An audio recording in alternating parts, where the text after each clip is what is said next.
Hai semua, selamat datang. Saya Nik Iliani Niknawi, penulis bersama Bacalah Anakku dan Ridizi Phonics. Kali ini sebelum saya berkongsi langkah demi langkah bagaimana anda boleh mengajar anak di rumah dengan mudah, saya nak cerita pengalaman saya mengajar cucu pertama saya membaca. Cucu saya Ryan dapat membaca bukan saja bahasa Melayu tetapi juga bahasa Inggeris pada umur 3 tahun 4 bulan. Pada tahun pertama usia Ryan, sayalah orang yang banyak bersamanya sebab mami dan papa Ryan masih lagi belajar pada masa itu. Mudah saja petua saya. Saya amalkan PTRS. P untuk play, T untuk talk, R untuk read dan S untuk sing. Saya memang tak berhenti bercakap dengan Ryan semenjak hari pertama dia dilahirkan. Maklumlah, orang baru dapat cucu kan. Setiap kali Ryan jaga, saya akan berbual dengannya. Assalamualaikum. How are you? Your name is Nik Ryan Iskandar. You have a beautiful name. Ini Mama Tok. Mama Tok sayang Ryan. Sambil saya cakap, saya usap, saya belai, saya cium cucu saya. Sebab saya tahu kalau nak anak kita pintar, nak anak kita happy, kita kena tunjukkan a lot of love. Peluk cium adalah brain food. Kena bagi banyak-banyak kepada anak daripada kecil lagi. Sebenarnya apabila saya bercakap dengan Ryan, saya sedang melatih cucu saya untuk mendengar. Saya melatih dia untuk pandai memberi perhatian dan fokus melalui deria pendengaran. Sebab nanti bila dia dah besar, dia nak belajar membaca, dia kena pandai mendengar. Dia nak dengar bunyi huruf, bunyi A, bunyi I, bunyi B. Dan ada di antara huruf-huruf yang bunyi hampir sama. Bunyi B, bunyi P hampir sama. Bunyi T, bunyi D juga hampir sama.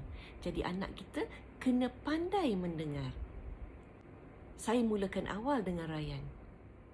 Jadi penting sangat untuk kita banyak bercakap dengan baby kita. Saya keep on berbual dengan Ryan. Saya buat running commentary apa yang saya sedang lakukan kepadanya.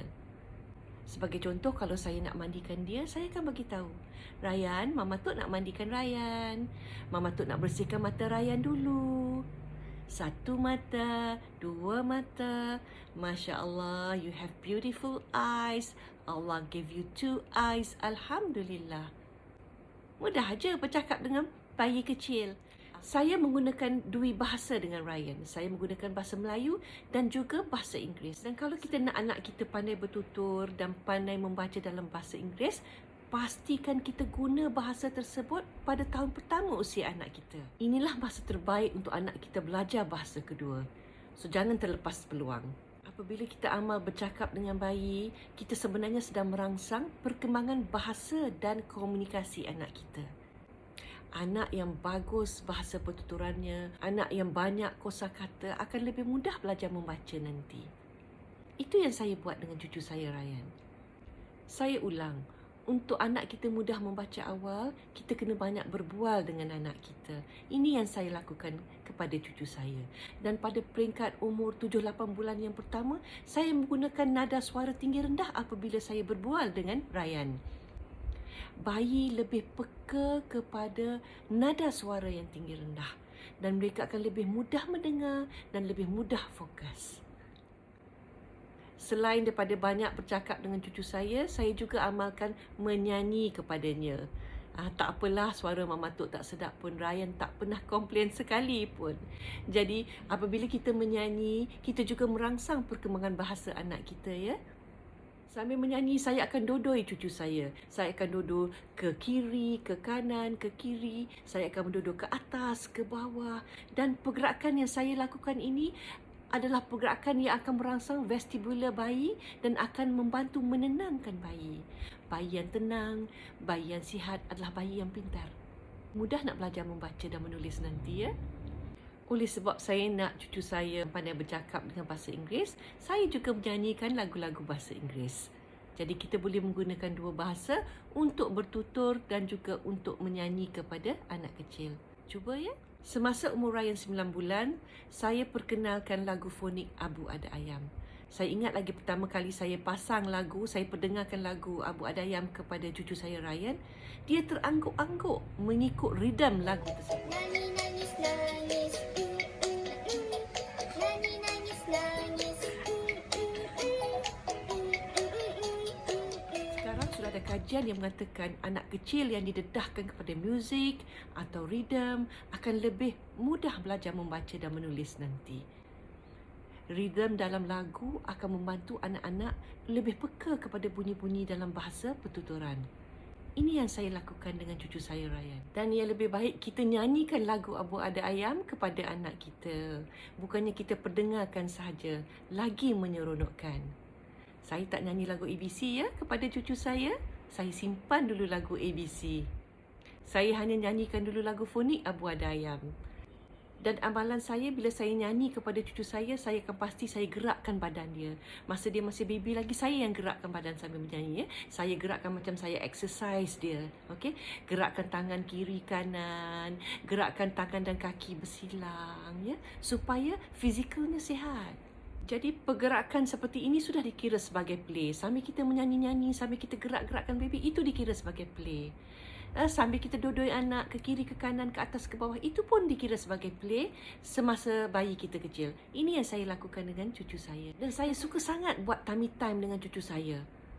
Selepas mandi, saya akan letaknya di atas perut seminit 2-3 kali sehari. Dan apabila dia semakin besar dan kuat, makin lamalah tummy time yang saya lakukan dengan cucu saya, Ryan. Jadi tummy time ni memang aktiviti wajib saya dengan Ryan. Saya mula semasa umur dia seminggu lagi. Kadang-kadang saya akan letak Ryan di atas bola pantai dan gerakkan dia ke depan dan ke belakang. Ya. Hi Ryan, are you enjoying your tummy time? Yeah, let's get the ball rolling. Yeah, kick with your legs. Kick a bit. Tummy time ni sangat penting untuk menguatkan otot leher dan upper body supaya anak kita physically kuat nanti untuk menulis. Aktiviti menulis sebenarnya memerlukan kekuatan upper body, bukannya kekuatan jari jemari sahaja. So ini yang saya lakukan dengan cucu saya Ryan. Tummy time wajib. Selain bermain yang merangsang fizikal cucu saya juga bermain merangsang penglihatannya. Seawal umur seminggu lagi saya akan riba Ryan. Saya merangsang penglihatannya dengan gambar hitam putih. Memang teruja sangat tengok mata cucu saya bergerak ya mengikut pergerakan gambar tadi. Ini yang dinamakan visual tracking.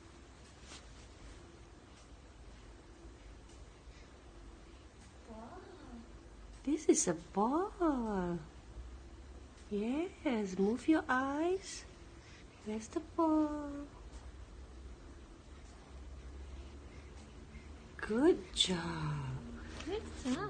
Anak yang bagus visual tracking akan lebih mudah belajar membaca dan menulis. Sebab nanti anak kita nak tengok huruf satu persatu daripada kiri ke kanan apabila dia membaca. Dan apabila dia menulis, nanti dia nak menulis huruf-huruf daripada kiri ke kanan. Dan ini memerlukan kemahiran visual tracking yang baik. Cuba ya. Bila Ryan makin besar, macam-macam lagi lah benda yang saya main dengan dia. Saya suka dia explore. So saya bagi dia banyak peluang untuk floor play. No walker for Ryan. Saya bagi peluang dia mengesot atas dada dia. Saya bagi peluang dia merangkak. Saya biarkan dia mengesot di atas dada. Saya biarkan dia merangkak supaya badan dia menjadi kuat. Selain daripada bermain yang menguatkan badan Ryan, saya juga beri dia mainan untuk kuatkan tangan dia.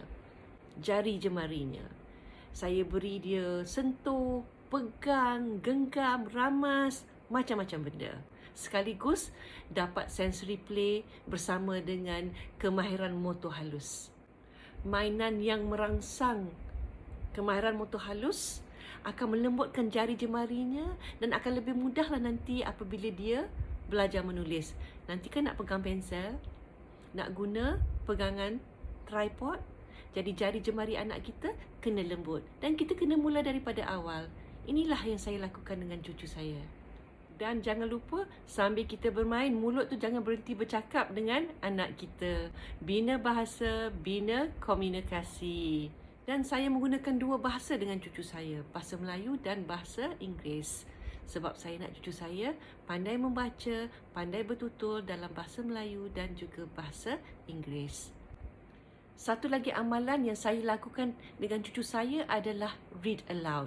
Membaca buku cerita dengan lantang. Semenjak umur 2 bulan lagi saya akan pangku Ryan dan saya akan baca buku cerita dengan penuh emosi. Dan saya akan baca buku cerita bahasa Melayu dan juga bahasa Inggeris. Sebab nak cucu pandai dua-dua bahasa. Done. Yeah, that's his friend Lion. Then what happened? He went to the pond. He sees himself in the pond. Ryan suka sangat.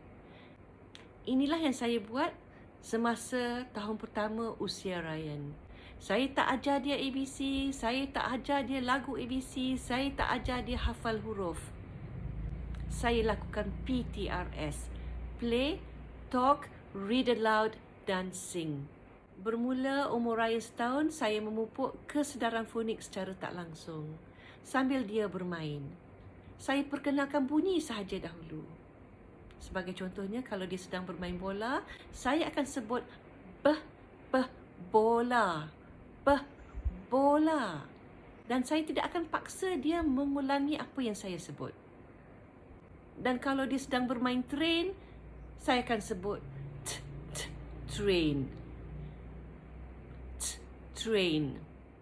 Saya jadikan fonik bermakna. Saya biasakan dia mendengar bunyi-bunyi huruf. Saya tidak memaksanya menghafal huruf. Saya akan buat yang sama apabila kita membaca buku. So, kalau dalam buku ada nampak gambar itik, saya akan sebut itik. Kalau ada gambar kuda, saya akan sebut kuda. Inilah aktiviti awal fonik yang saya lakukan dengan cucu saya Ryan. Memupuk kesedaran bunyi dalam perkataan-perkataan. Mudah aja kan? Nanti bila nak ajar membaca menggunakan kaedah fonik gabung bunyi, senang sebab dia dah biasa dengar bunyi-bunyi huruf. Bunyi p, bunyi n, bunyi k. Aktiviti macam inilah yang kita namakan aktiviti kesedaran bunyi ataupun phonemic awareness activities. Kemudian saya perkenalkan simbol huruf. Bunyi saja tak cukup untuk pandai membaca. Anak kita kena kenal bunyi dan juga bentuk dan rupa huruf. Kemudian secara perlahan-lahan saya perkenalkan simbol huruf kepada cucu saya. Sambil dia main, saya akan letak kad-kad huruf ya di kawasan dia main. Kadang-kadang saya tampal kad huruf pada mainan The dia. red train on bar. Yes, give yourself a clap. Give yourself a clap. Nak anak cepat membaca, mudah membaca, kita perkenalkan huruf kecil dahulu sebelum huruf besar. Jadi secara tidak langsung saya memperkenalkan bunyi huruf kepada Ryan bermula umurnya setahun. Menjangkau umur 2 tahun, Ryan dah kenal dan boleh menyebut banyak bunyi-bunyi huruf. Mana bunyi, cepat-cepat cari, cepat-cepat cari. Bunyi apa Ryan dapat? Ba. Tunjuk. Ba. Tunjuk bunyi apa? Ba. Mana bunyi, cepat-cepat cari. Cepat-cepat cari mana bunyi? Chu. Got two. What other sounds? Bunyi apa? Oh, ada 2. Ada berapa? Ya. Ryan berumur 10 bulan diasuh di enrichment center saya. Dan di situ ada kelas-kelas membaca dan Ryan membesar tempias fonik. Tetapi dia masih tinggal bersama saya. So, saya masih teruskan PTRS dengan Ryan apabila dia bersama saya. Dan Ryan ni saya kira bukan anak yang petah bercakap pada umur 2 tahun. Perkembangan bahasanya normal saja, tetapi pada umur 2 tahun 5 bulan, Ryan dah sudah boleh membaca perkataan mudah dengan menggabung bunyi. Dia juga boleh mengeja bunyi. Make buka. Open. Buka. Bu first. Okay, buka. Ka. Wow. Now read. Good job. Tahun 4 bulan memang Ryan menguasai kemahiran menggabung bunyi untuk membaca. Jadi dia dapat membaca lebih banyak perkataan bahasa Melayu menggunakan buku Bacalah Anakku, dan pada masa yang sama dia boleh membaca perkataan mudah bahasa Inggeris menggunakan reductive phonics. Ya. Saya.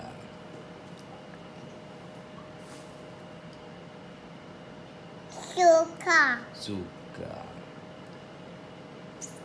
Good.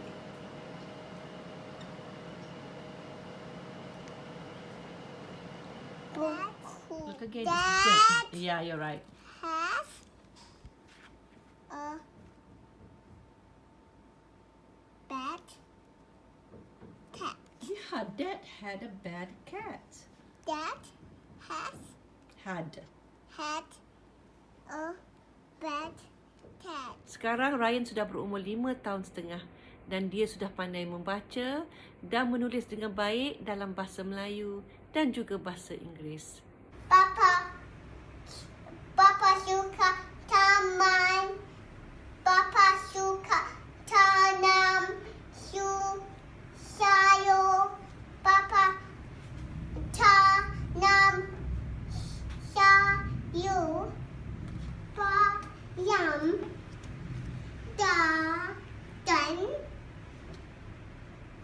dan hari ni saya buat bola.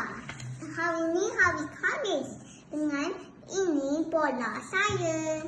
Lepas tu bola ini warna biru. Dengan bola ini bentuk bulat. Dengan saya suka main bola rugby. Dengan nombor 5 bola saya. It's a Spiderman ball. Bye. See you on Instagram. Bye. Itu saja perkongsian saya bagaimana saya mengajar cucu saya membaca. Saya amalkan PTRS.